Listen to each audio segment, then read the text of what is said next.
এখন বাজে ভোর 6টা আর আমরা সকাল সকাল রেডি হয়ে কোথায় যাচ্ছি বলেন তো? পূর্ণতা কিন্তু একদম ঘুমে আছে, ওকে কোনোভাবে রেডি করি নাই, শুধু মাথাটা একটু বেঁধে দিয়েছি আর যা জামা কাপড় ছিল সেটাই পরাই নিছি। রাইসা দেখাচ্ছে পূর্ণতার জামা হাতে নিয়ে নিলাম।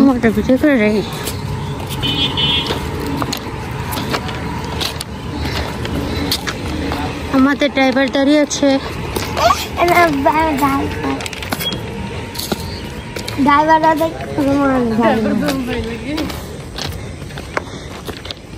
গেটটা খুলবি, জারিটা কি খাই?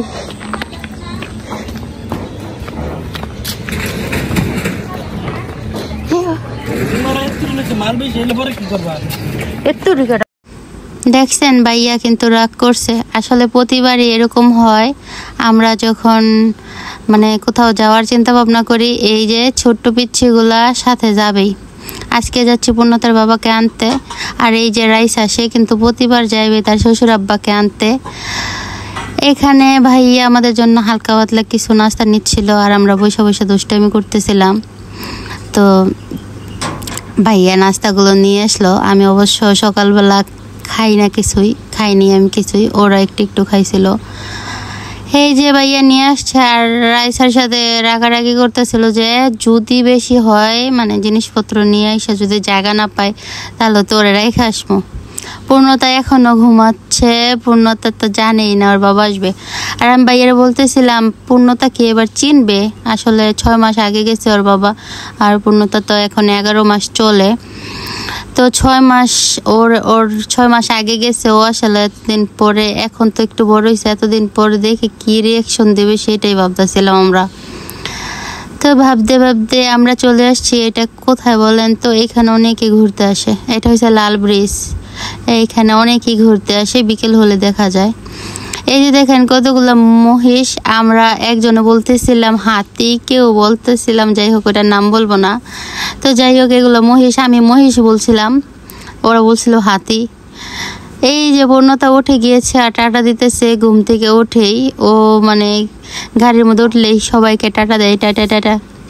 তার কিন্তু মোড অফ। সে মাথার ছুটিগুলো খোলার জন্য খুব কান্নাকাটি করছিল।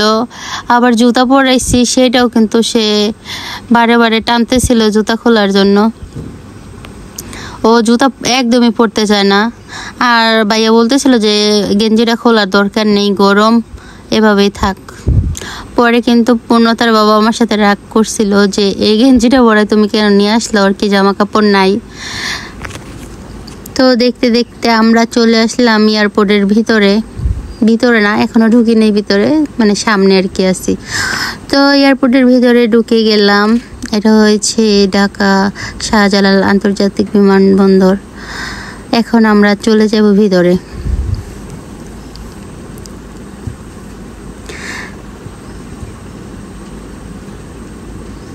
আচ্ছা যাই হোক, ওইটা দেখাইতে পারলাম না। আসলে পূর্ণতার বাবারে দেখে প্রথমে যাইতে চাচ্ছিল না, তারপরে এই যে দেখেন চিপস দেওয়ার পরে সে কিন্তু পুরাই পাল্টে নিল, এখন চুপ করে রয়েছে।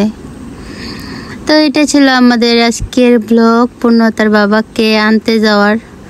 সব মিলে আলহামদুলিল্লাহ ভালোই।